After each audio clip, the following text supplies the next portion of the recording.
Eh bien, bonjour à tous et à toutes, ici Michel, accompagné de Michel. Michel, comment vas-tu?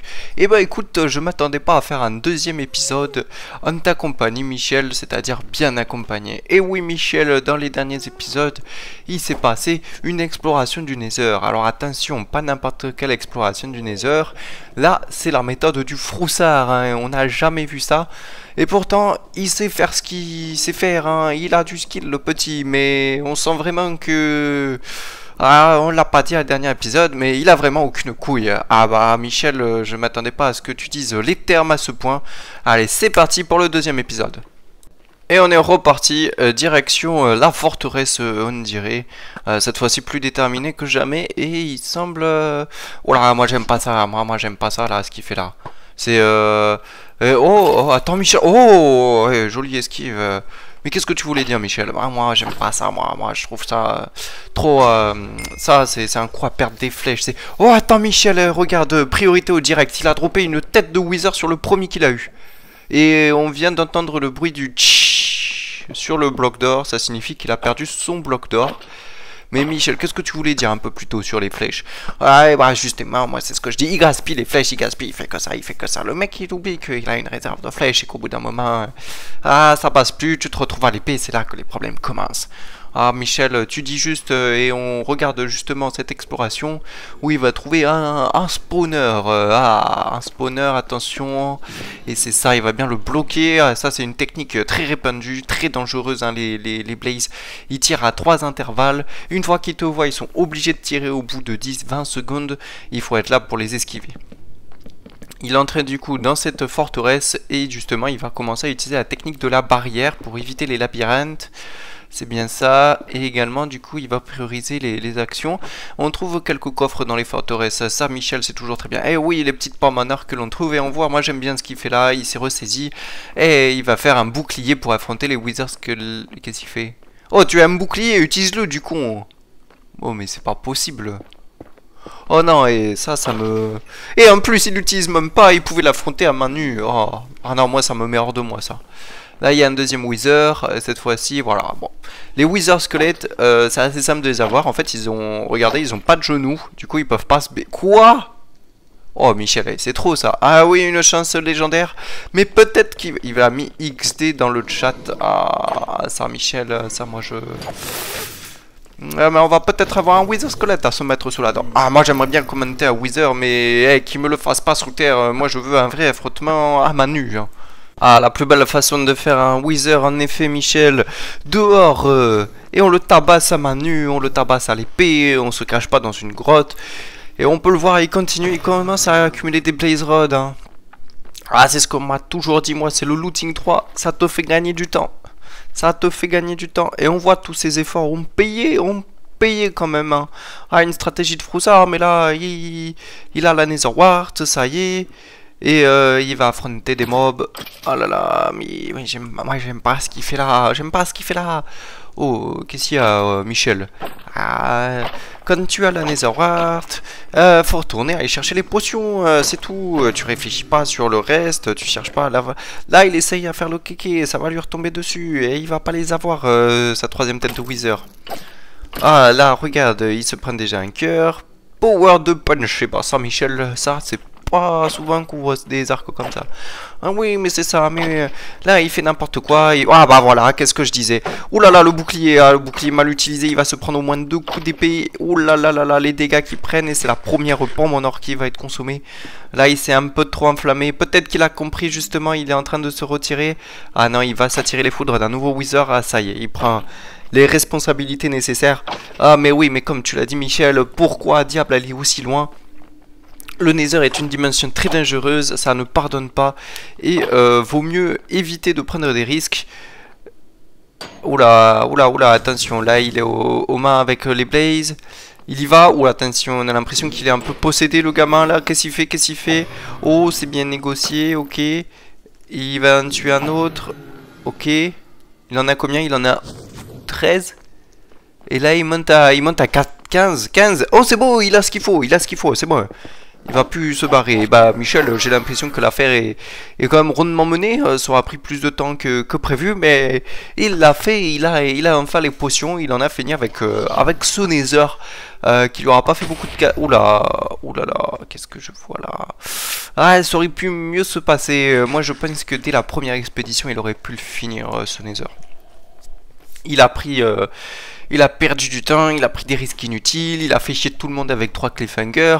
Moi je pense qu'il aurait pu l'avoir du premier coup, mais bon, l'important c'est bon, il a un Netherwart, il a ce qu'il cherche le plus, on va enfin voir son utilisation de minecart, il a de quoi faire des potions et surtout il a toutes les blaze rods pour aller taper le dragon, et en plus il a quelques ender pearls de plus, et là Michel, je le sais, et on va le laisser là pour qu'il fasse ses petits trucs.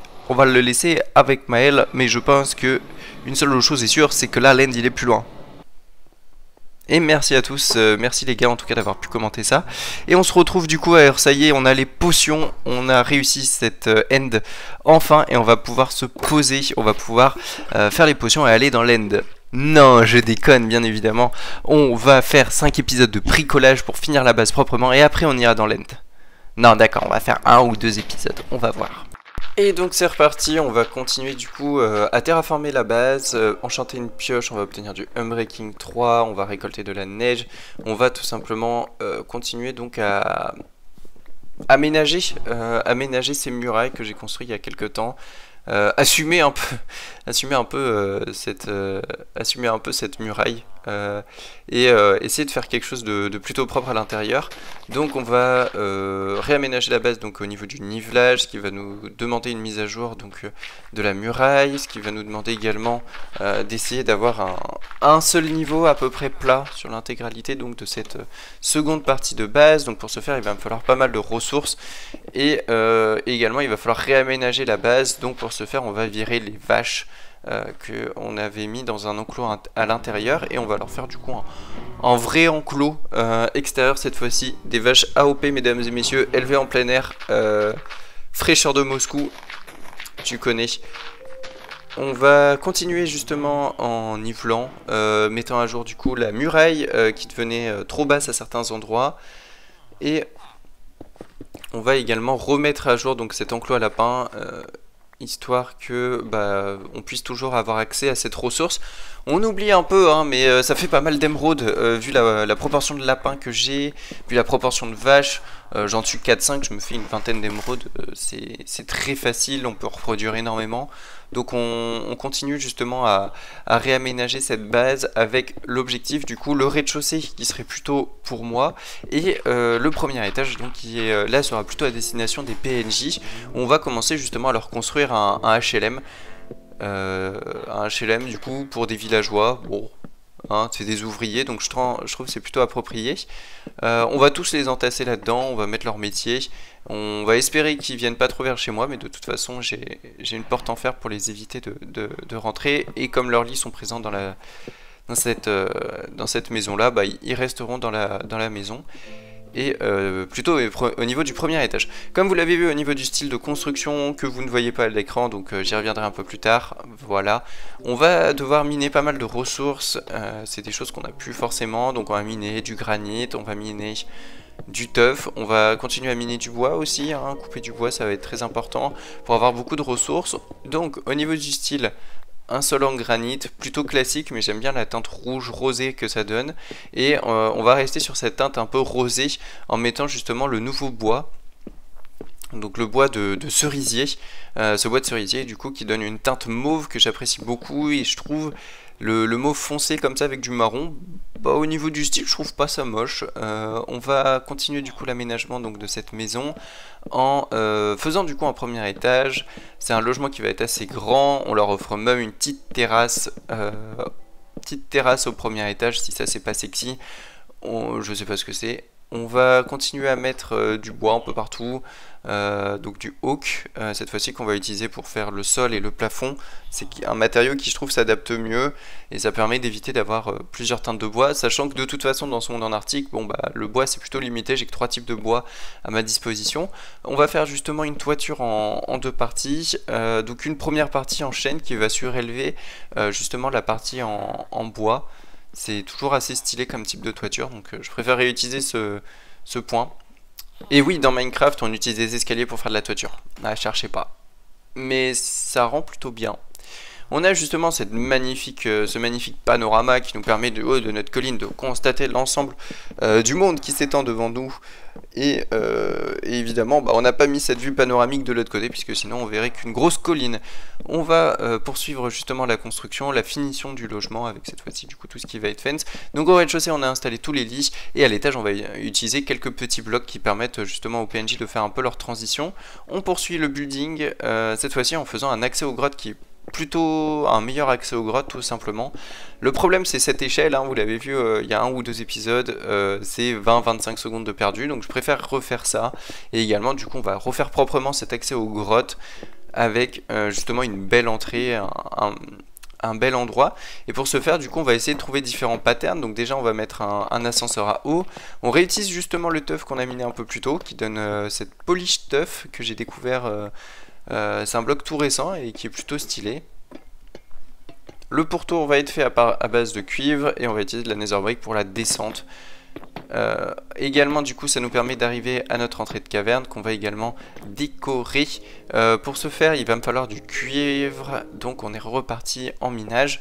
Et donc le cuivre qui m'est nécessaire juste pour le matériau de transition, mais c'est une ressource qui disparaît très rapidement, très facilement. J'avais dit que c'était assez dur à utiliser, donc je tente des choses. Après si ça rend bien, si ça rend pas bien, c'est vous qui le direz en commentaire. S'il y a des commentaires, et s'il n'y a pas de commentaires, ça veut dire que c'est stylé, donc ça veut dire que j'ai des bonnes idées. Donc poste un commentaire si jamais c'est moche. Et tu peux juste mettre moche, je m'en fous.